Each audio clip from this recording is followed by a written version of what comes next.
I think you just gave my speech. Okay, done. Go ahead. Oh, so all right. Well, thank you, Madam Chair and Senators. AB 549 makes a number of changes to help facilitate implementation of the Parks Forward Commission's recommendations. AB 549 enhances opportunities for the Department of Parks and Recreation to develop partnerships with nonprofits, increase affordable overnight accommodation options, promote public access to state parks, make the process for approval of concession agreements more efficient, develop a statewide fee policy that will balance the legislature's goal of affordable public access to state parks with the goal of mission-appropriate revenue generation. I know that this is an issue that you and your staff have also been working diligently on. It's also likely that there will be need for additional legislation in the coming months and years as the transformation team continues its work. The department has already made significant progress. At the same time, we recognize that there's still a lot more work to be done. We hope to continue to partner with the department and stakeholders as the work progresses. The analysis suggests some amendments, and I am pleased to accept them. I'd also be happy to answer any questions you may have. Thank you very much. And is that a witness here testifying? Go ahead. Thank you.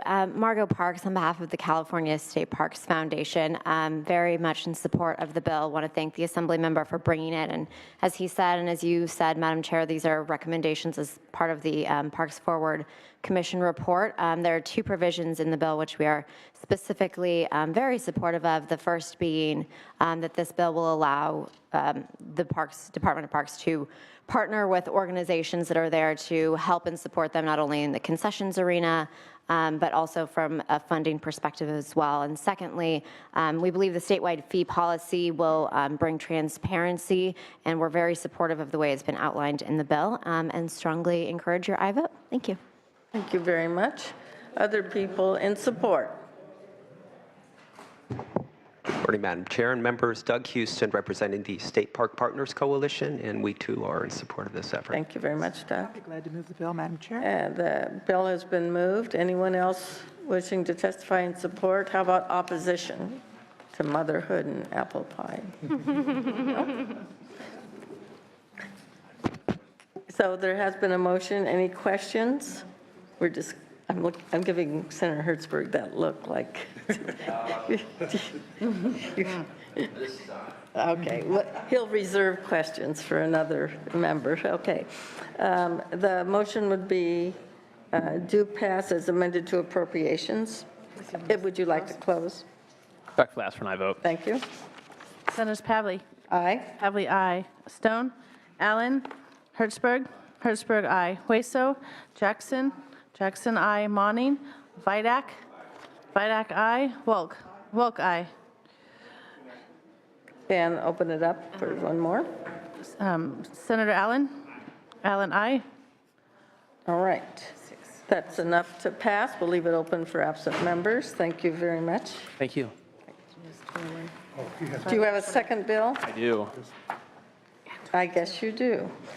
That's right, your committee bills. Well, one is on consent, so file item 22 somehow didn't make consent, so let's find out why. It's a committee bill, Assembly Bill 1528. Thank you, Madam Chair and Senators. AB 1528 is a Water, Parks, and Wildlife Committee bill that makes technical code cleanup changes to update and correct the Public Resources Code and to remove obsolete provisions. The bill also names the lace lichen. That's probably the controversy. Can you believe it? I can't As the believe official state lichen.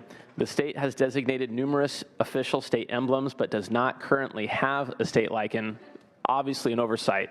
Last year, the legislature named the California red-legged frog as the state amphibian.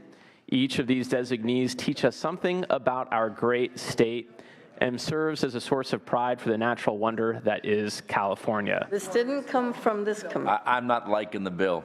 I stole that. Yeah, I just want you to know, completely. I heard that in the assembly already. It's selling me out here. I'm a dummy. Can I ask a question, Madam Chair? So one is correcting out-of-date references, and the other is naming lace lichen as the official state lichen. Yeah. Okay, and had there been a motion? No, but I want to have a question. Several times. Senator Hertzberg. Why do we do this? Right. Why? I want to know why. I mean, like, why do we spend government resources and do stuff I don't know what lichen is, but why do we do this? Well, I think this is a good point. You don't know what lichen is, but why do this? And so when we talk about what... Why can't we use it on developing disabled people or something like that? They need money more. I think perhaps, I'm not sure how much tax dollars is actually going to this, except for the space on your mic to the speaker. That's Money it costs to print this bill, to write all those analyses. well, it's a cleanup bill. There's other items, It's they're a cleaning cleanup up bill, out-of-date Senator. references, Yeah, et it's cetera. All right, yeah. we get the point. But what made you choose seriously? I've hiked a lot in the Santa Monica Mountains. Is this why this particular lichen? There's 20 million kinds of lichen. Yeah, so there are. We So have our own That's lichen. a really in good the question. Santa So let's just talk about lichens generally. So this is a cleanup bill that does a lot of other things, and this is just one part of it. But lichens are excellent examples of symbiosis in nature, in which two organisms are dependent on each other. I agree with you on that. But why this lichen? Let me educate people who have never heard of lichen before, and then I'll give you what you're looking for, Senator. So lichens are unique because they consist of both a fungus and an algae living together as one organism. It's like the legislature. Kind of like Republicans and Democrats, kind of like the Senate and the Assembly. Absolutely. So this is a way to talk about nature and life. That it is, though. And so the fungi create the physical structure of the lichen, which the algae live on, and the algae in return produce the sugars through photosynthesis, which the fungi feed on. So lichens are important for both wildlife and people, and a variety of animals rely on lichens as a food source. And lichens also have antibacterial properties and have been used medicinally for thousands of years. Lichens live, this gets to your question, Senator Allen. Spend more money. Lichens live in many diverse types of environments and are very adaptable. They're also actively used as biological indicators of air quality and climate change around the world, and they exist in both Northern California and Southern California. Why Right, so this Why lichen? this particular kind of lichen? Because lace lichen exists throughout California, not just one region of California. Registered to one party or another? Okay, I think we've had enough here. voting no. Any other questions? And there had been a motion? All right. The motion is do pass. We get to, maybe Senator Hertzberg would like to be your floor jockey. Would you like to add as a co-author? Senators Pavley. Aye. Pavley, aye. Stone. Allen. No. Allen, no. Allen, aye. We can only hope. Hertzberg. Hertzberg, no. Hueso.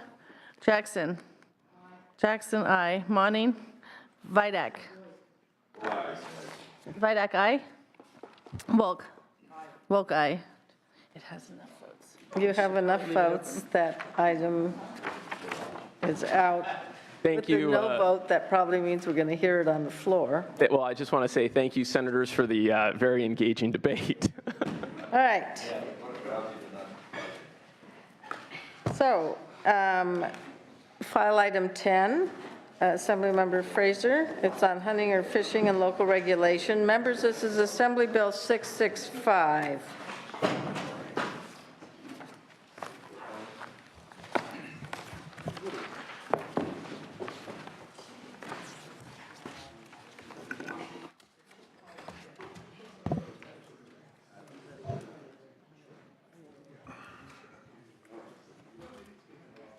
Number 10. All right, welcome. Go ahead and begin. File item 10. Thank you, Madam Chair and members of the committee. I would like to open by accepting the committee's suggested amendments, and I appreciate your willingness to work together with us on this measure. AB 665 is based on a California Supreme Court case which determined that local governments cannot interfere with fish and game matters, and that the regulation of hunting and fishing is a state responsibility as carried out by wildlife professionals and other experts. This legislation is substantially similar to the two bills in the past that this committee and the Senate have approved, and I want to thank the chair and committee staff for your hard work to ensure that the bill is substantially similar to those while still addressing the concerns in the governor's previous veto message. This bill not only helps ensure that science is duly considered, but that there are comprehensive, centralized approach to wildlife management. Some local governments still attempt to regulate hunting and fishing activities, and in part because there is no statutory provision relating to state preemption. AB 665 would provide the clarity in code, but still allow both public and private landowners to restrict the taking of fish and game on properties under their control. In addition, this bill maintains the Fish and Game Commission's authority to adopt regulations that are necessary for public safety, including emergency measures.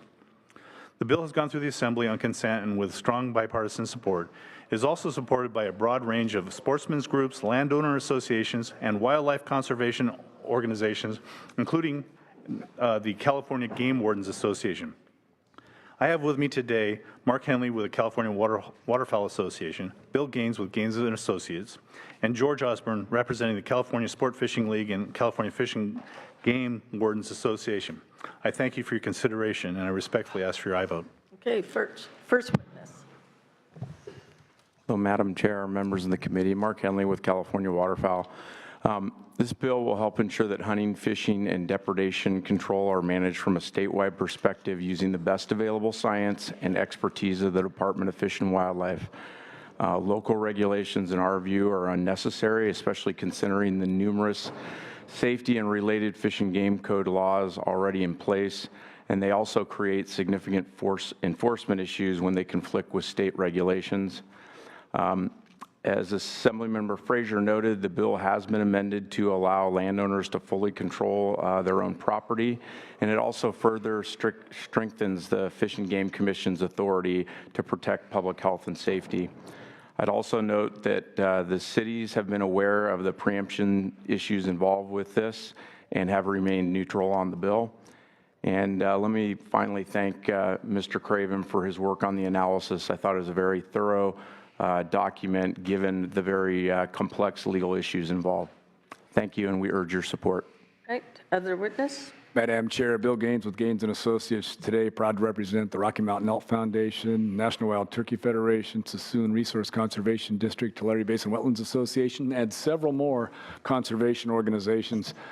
Fish and Game Code is currently laced with provisions which address health and safety concerns.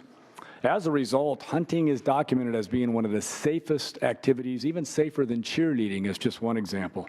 But that same Fish and Game Code is very, very complex.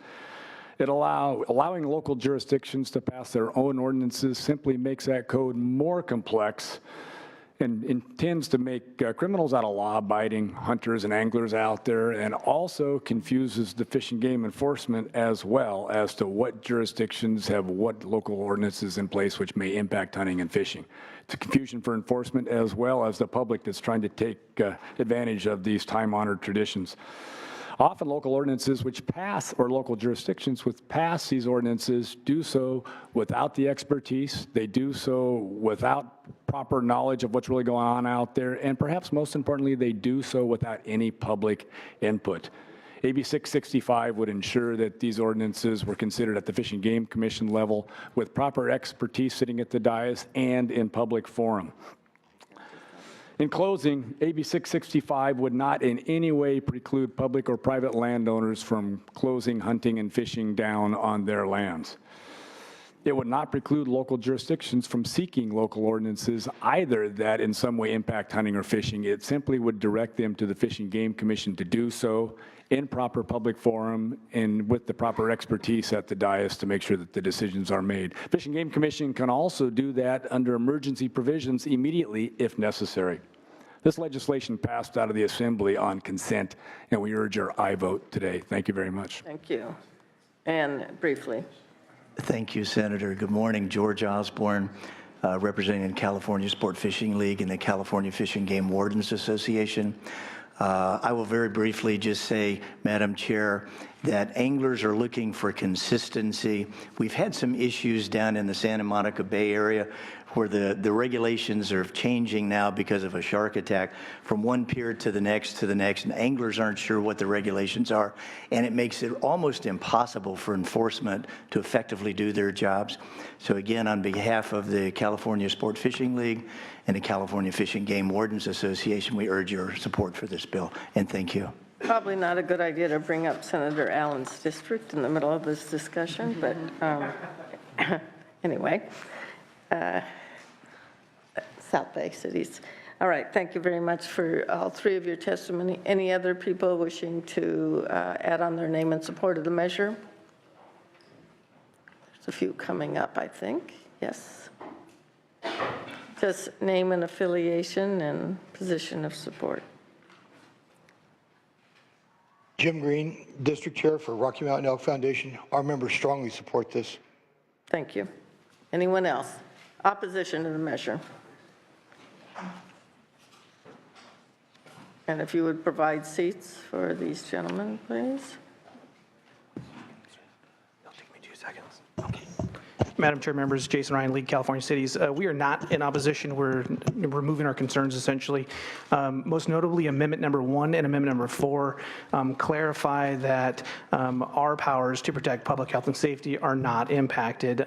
We do concur that, and the Constitution is very clear, that the state fully occupies regulating fishing and hunting, and we cannot do that, obviously. So, but we do want to maintain our ability to regulate the discharge of firearms, and we believe with those two amendments, it clarifies that we maintain that ability, and we do not have concerns with the measure, and appreciate the it's taking. unequivocally clear, because that's my only issue. We do. We went around and The public safety part for the local government perspective, there's no one here, all the testimony is interesting. Right. On the other aspects, on the local governments cannot interfere with, Right. We believe that the wildlife. amendment taken in the Assembly, and then you combine that with amendments number 1 and number 4 that the Assembly member has agreed to take in this committee, make that abundantly clear that we maintain our ability to protect public health and safety, and that, we are preempted, but not in that regard. Okay. Amendment 3? I believe it's 1 and 4, I believe. Okay. Yes, go ahead. Mr. Houston? Ready? Yeah. Good morning, Madam Chair and members. Doug Houston, representing the State Park Partners Coalition, and with the utmost respect to the author, and with some regret, I'm here in opposition to this measure, AB 665, unless some amendments are considered. Such as? You want to get right to the amendments, or can I? Yes. Go ahead. The State Park Partners Coalition is an organization composed of large regional park and natural resource management agencies throughout the state, including Santa Clara County Open Space District, Mid-Penn, and the county park departments with Los Angeles, San Diego, and Sonoma.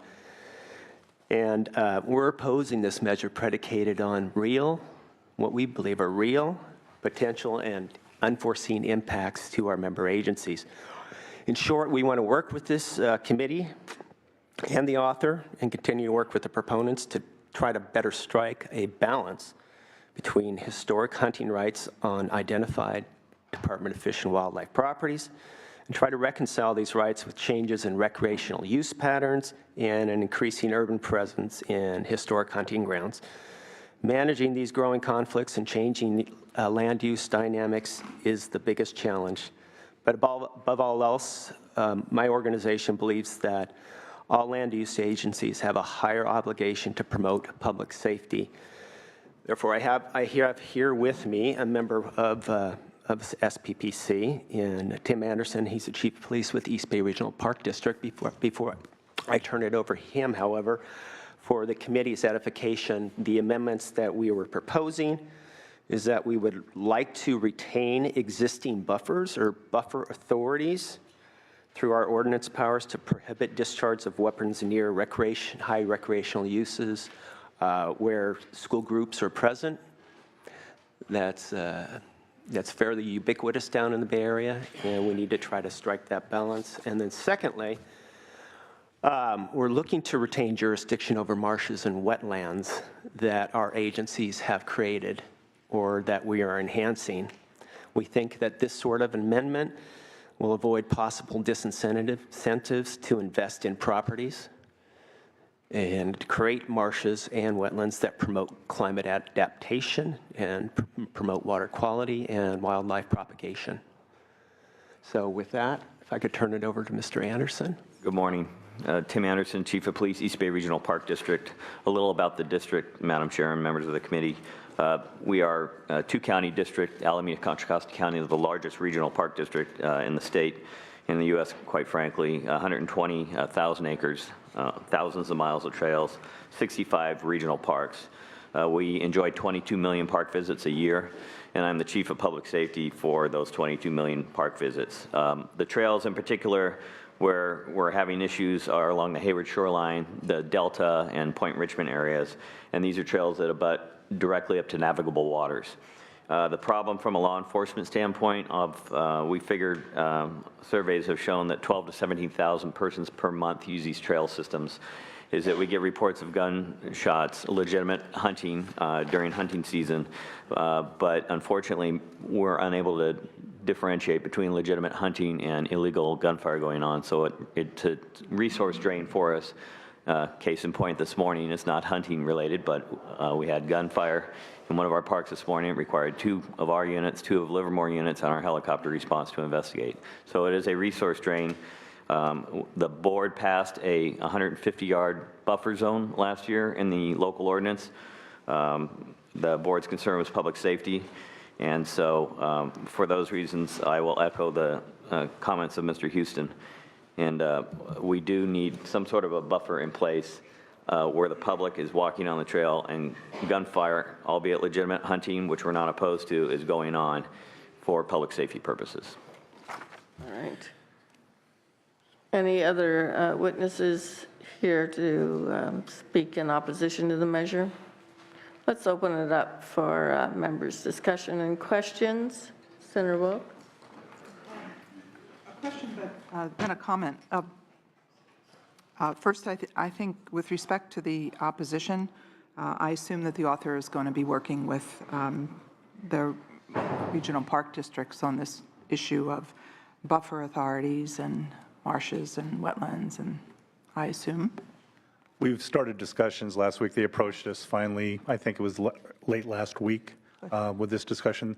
Their concern was noise, as how they addressed it, and scaring children.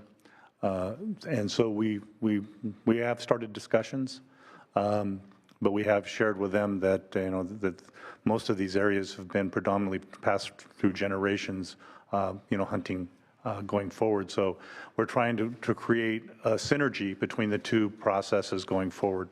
And there's nothing more than I won't ever want to impact is public safety or harm on any child. Just a comment on this type of legislation. We've had this before the committee before.